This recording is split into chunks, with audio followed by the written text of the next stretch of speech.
Hello and welcome everyone to the Africam show. I'm so excited to be back with you all. How are you all doing? I'm a bit tired, but I couldn't be happier to be back with all of you looking at the towel camera and some wildebeest. Now remember that we are live and interactive, so you can send through questions, you can send through comments, tell me how you're enjoying the Africam show this afternoon. Today I've got a cup of mint tea. Now sitting here in Cape Town, I must say it's actually not too chilly, but I can have tea any time of the day. So recently I was in Madikwe, which is where this Tau camera is. So Tau is an area in Madikwe that's kind of to the northwest. And what I love about Madikwe is that there's really different types, and we've spoken about this quite a bit, different types of little habitats. And over here in Tau, the soil is really white and mineral rich, whereas in other areas it's really red. And I love that because at the end of the day, if it weren't for the geology of the area, different sand types, the different minerals in the soil, then the biodiversity wouldn't exist. So I'm going to give thanks to the abiotic things that sometimes get overlooked, like the geology, the landscape, the sand, the minerals, all those non-living things. Oh, we have a monkey. There was a vervet monkey just sitting at the edge there as we pulled away. So many wildebeest here. And two of them having a bit of a very affectionate go at each other, I think. Might have just been an affectionate rubbing of the head. Now, almost never is rubbing heads together an affectionate thing.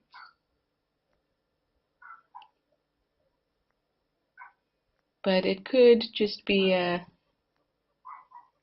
slight intimidation tactic. Andy, hi Andy. You say Happy International Cat Day. Maybe we'll see a cat on one of the cameras. And you say, be sure and give your lion an extra kiss. Well, I don't have a cat myself, Andy, but I do have a cat from outside my complex that comes straight into the complex to visit me. And his name is Clyde. So maybe Clyde will visit. And if Clyde visits me, you know, sometimes, Andy, actually during our time together, I hear Clyde, because, you know, he makes it through every window or whatever, I hear him meowing for me outside my office door. And if Clyde comes along, I'll make sure to give him a kiss for a happy, or wish him a happy International Cat Day. Thanks for that, Andy. So if this is the first time that you're joining us for the Africam show, welcome aboard. This is half an hour where you have the opportunity to go through all the cams, which you probably do anyway, watching the various cameras that we have and all the wonderful wildlife. But this time, during the Africam show, you get to spend it with me, a guide. And then you can ask whatever questions you like. Amber Co, hi Amber Co, you say you're wishing all a beautiful Tuesday, and thank you to Africam and Explore and the guides for these shows. You love them. I'm so happy to hear that, Amber Co. When are you going to come and visit Africa and see it for yourself? Dear NC, you say hello from Seattle. You're ready with your coffee. Good to hear it, dear NC.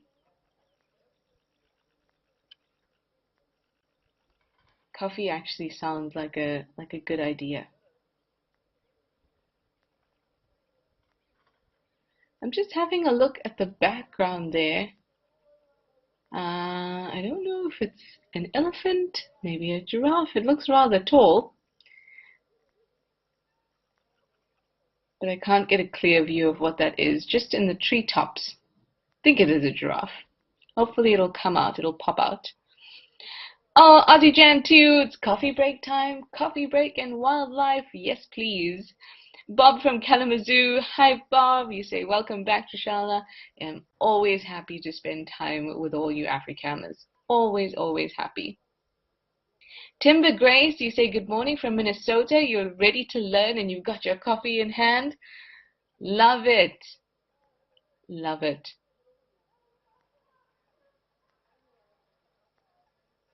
Now, while these wildebeest are very beautiful, despite what some people may say about their long faces, I think they are stunning. But let's see if we can move over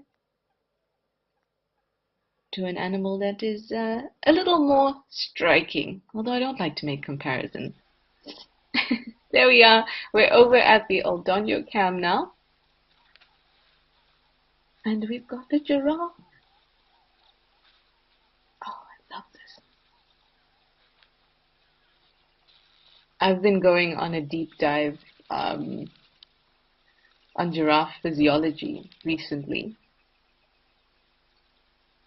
And I've been reading a whole lot about their blood pressure, about their heart.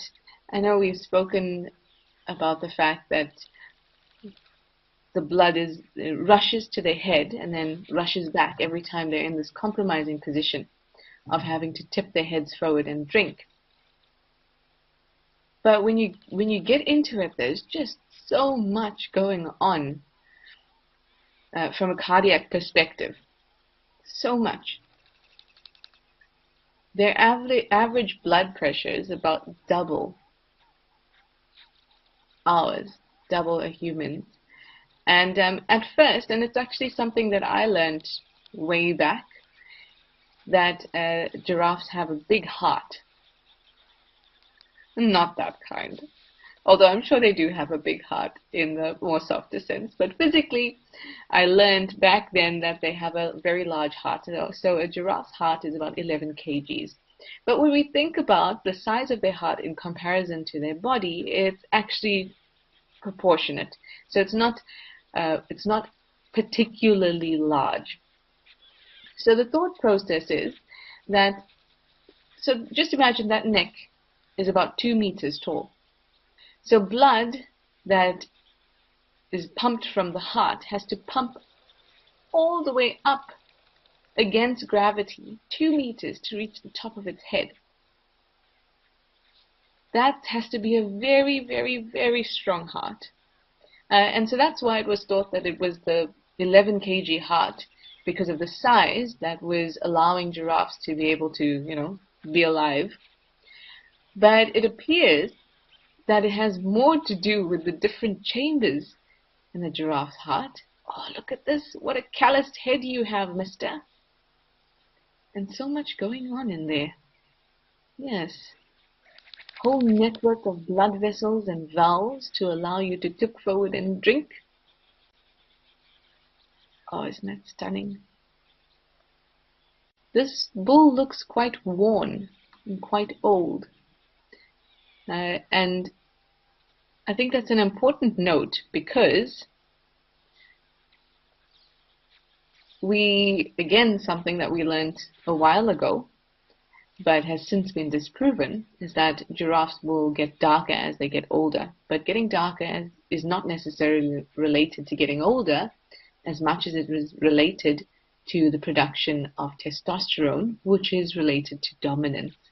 So this giraffe looks pretty old. I mean, you can see the wrinkles under his chin. You can see how calloused his forehead and around his ossicones are. You can see his ossicones are bald. I'm sorry, he's looking at me as if I'm saying really bad things. You're aging gracefully, my dear. You are. And his mane it could be in better shape. That's the line of hair down the back of his neck. But he's not necessarily very dark. Anyway, I've been doing lots of giraffe deep dives and it's all just coming out. Let's get back to you all. You say, oh, it's Jarell. You say good day, Trish, and all. Always enjoy being here with you. Next best thing to actually being here with us, or next best thing to it. It is. It really is the next best thing. You've got a good cup of morning Java. Lovely. Hi, Tim. You're welcoming me back as well. You want to know what my favorite sighting in Madikwe was? I would have to say seeing a cheetah mum and her 3 cubs on a kill, that was probably my favorite sighting. Although I also managed to see brown hyenas at a den. And I also saw my first black rhino. Tim, I can't choose. I can't. Mary Momo, you say hi Trishana from Hot Springs, Arkansas.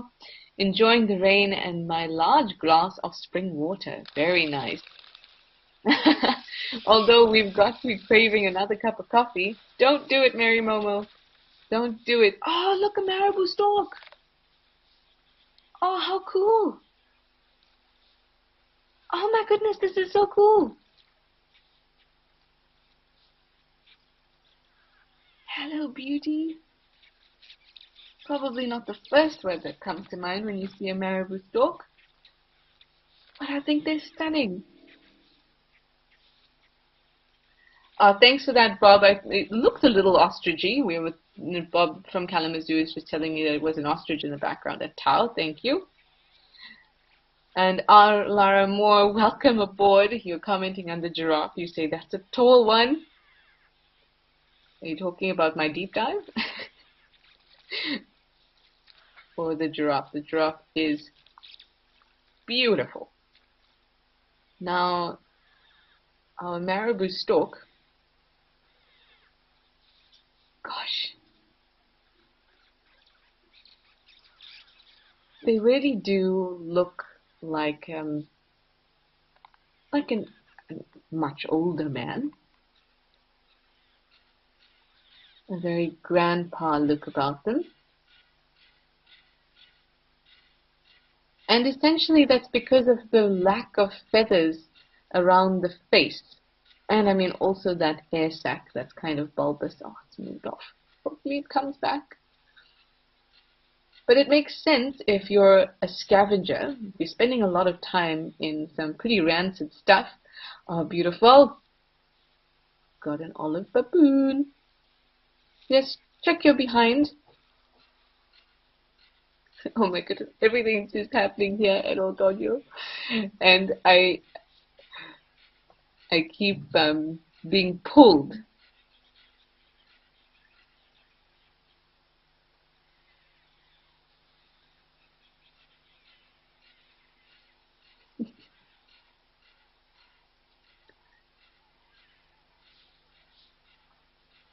And I can't even remember what I was telling you about. I was telling you about the Marabou storks. We'll get to the baboons. If you're spending a lot of time around rancid meat, around potential bacteria and anything that could cause you problems, and your head is going into it, much like vultures, oh, look at that, then it's best that you don't have anything that will collect those bits of meat and other liquids, like feathers. So they end up, a lot of scavengers, birds that is, they end up with very sparse down on the neck or kind of bald, like the Marabou stork.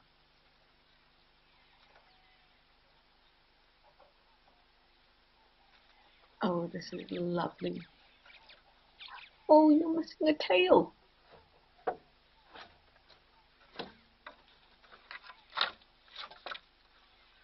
Whoa. Just take a moment to take this in. This is amazing.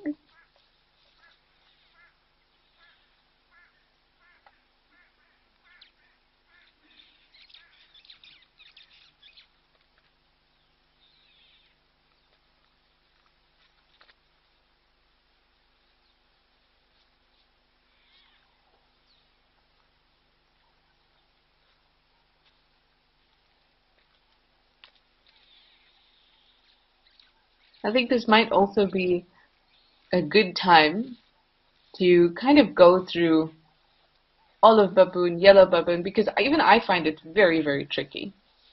Because they're extremely similar.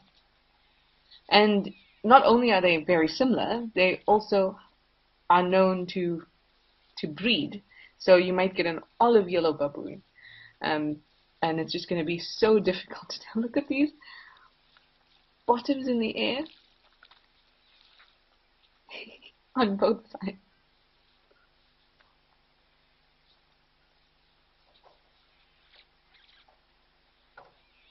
So for me, olive baboons have more of a Katmai baboon face. And remember, you can also get Katmai baboons here. Um, and yellow baboons are smaller, which is obviously a very difficult thing to judge because it's hard to judge size. And when I'm looking at the olive baboons, I'm looking for like a greenish gray. And you know, the yellow baboons, in fact, now that I'm looking at these may be yellow baboons, but they have a Katmai face. Again, like I said, it's difficult. But if I had to hedge or I had to place a bet, I would say it's a yellow baboon.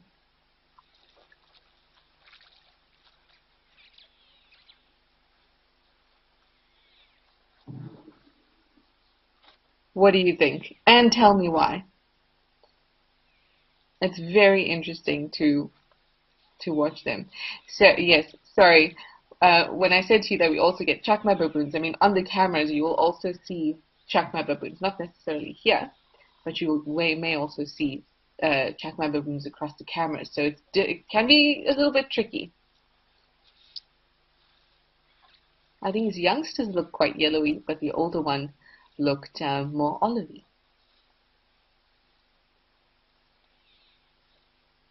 Amber Co, you say that giraffes have the most gentle-looking eyes. They do, don't they? They're never wide-eyed. They're always very chilled. What do you have there? Oh my goodness, did that fall off someone's safari vehicle? Well, that's gone now. Probably never going to find that in one piece again. It looked like a little bag. Rosemary McCadney, you say hello, Trishala. Hello, Rosemary. Thank you for joining us. Oh goodness, I can't speak. I feel like I've been speaking, so I just got back from Madikwe today, and my voice it needed tea. Trainer Matt 51, there we go. You say good morning.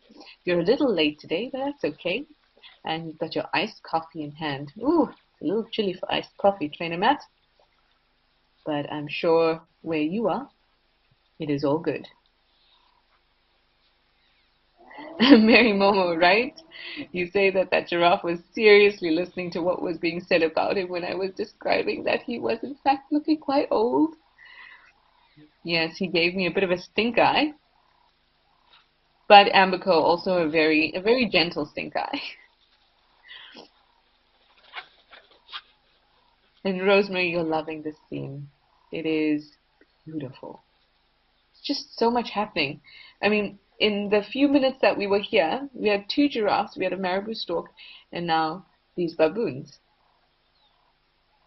This is also, I mean, you know, with bottoms up, it's a great way to help you with ID sex of a baboon. So if the patch at the back is complete, like the 2 that are walking away now, those are males. If it's incomplete, like there's a line down the center, like the one on the left there, getting up to move, that's a female. And that's because she's got to have space for where her vagina would be. Or is, not would be. She's got to have a space there, whereas the males don't have that.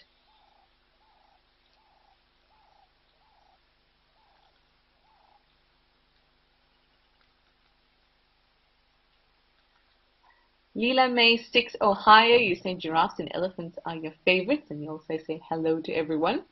Well, I know that there are some elephants at Tau. Let's see if they're still around. They might not be because we were talking, but let's see if they are. If not, we can always come back here and chat about the baboons and chat about the giraffe. Yay! There we go, Leela May 6 Ohio. Some elephants to make your day too.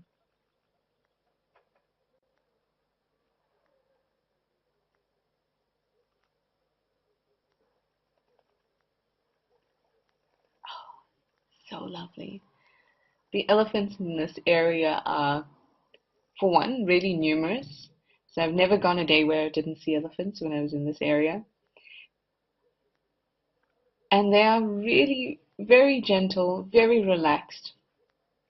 But because of the time of year, we've still got to be extra cautious. I mean, you should always be very cautious around elephants.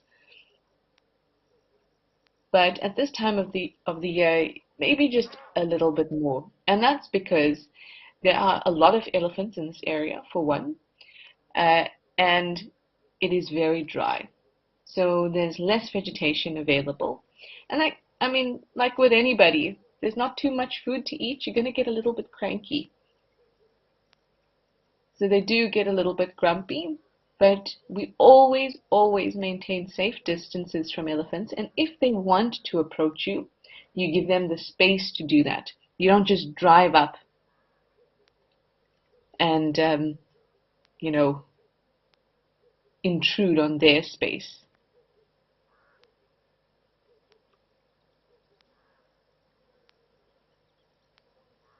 Laura MC, hello. You'd like to know what were the beautiful blue birds on scene just before the Marabou stork came into view? Those were glossy starlings. I just wasn't paying enough attention to tell you if they were superb starlings or if they were greater blue-eared glossy starlings. But I don't. So the superb starling has a rufous kind of belly as well. I don't remember seeing that. So probably greater blue-eared glossy starlings. They are beautiful. My favorite of the glossy category is the Burchell starling.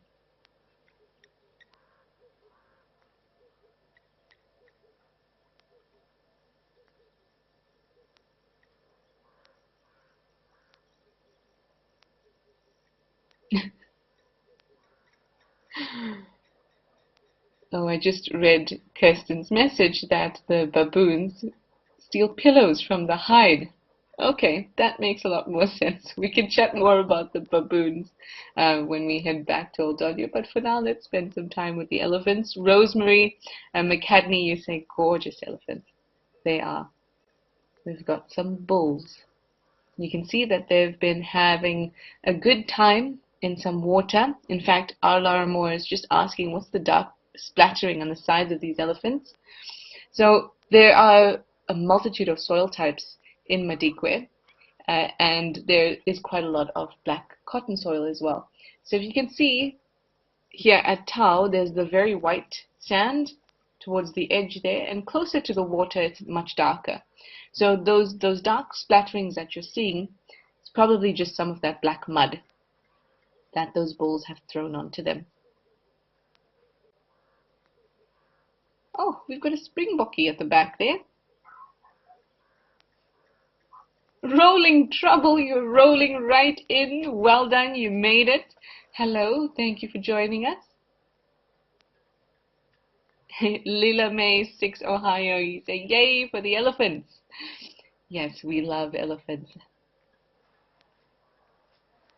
And I get so excited when you all are enthusiastic about certain animals, because that's very much how I get when I'm out in the bush as well. Get super excited, especially to see elephants.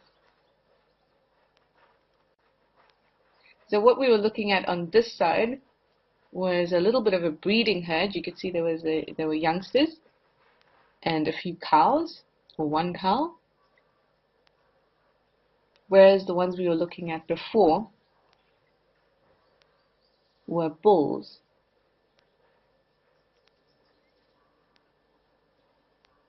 We've got a croc just splat in the middle there. I wonder if this elephant's going to react to this croc. It's a little bit tentative. I think all in all it'll try to avoid the crocodile. It did give a look in that direction though. The elephants can be very interesting in that the black-snip lapwing, that bird between the crocodile and this elephant, is probably likely to get more attention from the elephant than the crocodile for some reason. But also the crocodile is very still, it's against the ground. The elephant would have noticed it, I think, but its attention will be drawn to the black-snip lapwing because it's moving around. But let's see, he's coming to investigate now. Elephants can react very strongly to other animals in their space, and at other times they seem to not really care at all. And it depends on their mood. Now, when I say mood, I don't mean mood like ours, but more of their experience that day or those last few days. Have they had bad experiences with other animals? Did they not eat very well? Are they a little bit moody because of that? Do they have bad experiences with vehicles? All those things come into play. And I think that's why it's really tricky with elephants, because those are all things we can't know. I mean, if there was a poaching incident and we know that would have caused a big disruption, yes, then we would be extra cautious with the elephants because we know that they've experienced this kind of trauma. But the other smaller things, you don't know. And that's why it's always important to approach elephants carefully.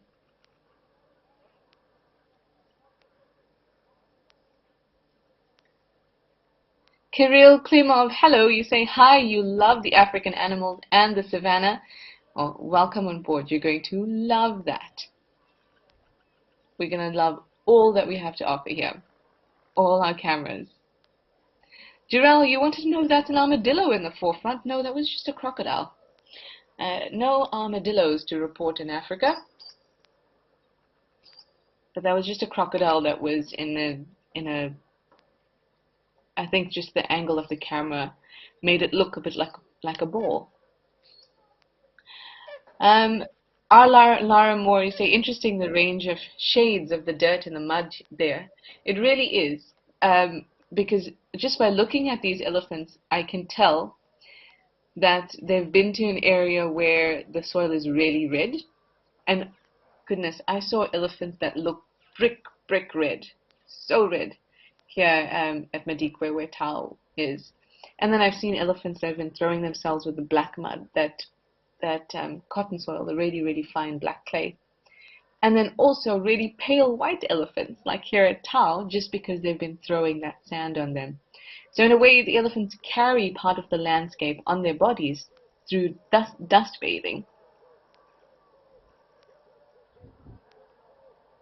Les, in Oregon, you'd like to know, do elephants lose dominance or rank when they lose a tusk, or if a tusk gets broken, so the tusk size gets reduced? I don't know in terms of the finer happenings socially.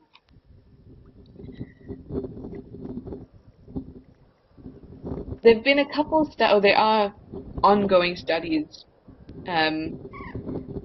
just kind of following the dominance of elephant bulls in various locations across Africa. And as far as I know, it doesn't seem to affect things too badly. That depends, though. If this is already an older bull, and he's already asserted his dominance in an area, then him breaking a tusk is not going to be a big deal. But if he's a younger bull and he breaks a tusk and he's still fighting his way up the ranks, then it could really affect his position or his dominance. But also remember that though there will be dominant bulls or individuals in an area, they don't have a hierarchy.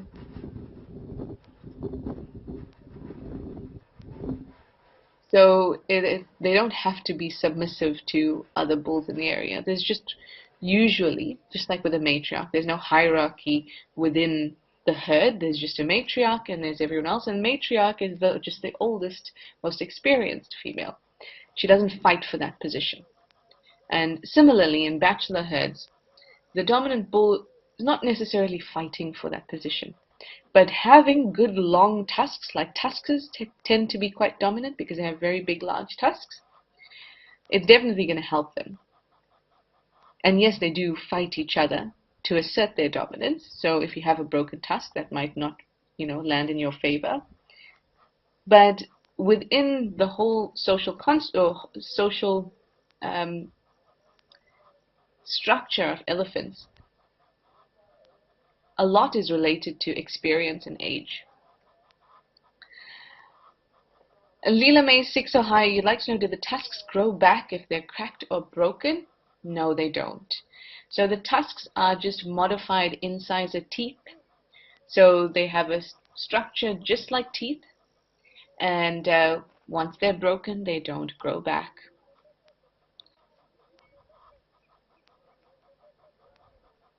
And we have some springbok to say our goodbyes. Whoa, we had so much today. This was an excellent Africam show, excellent time spent with all of you. Wonderful questions, and I love to hear what you've got in hand as you're enjoying the Africam show. I'm going to finish up my mint tea.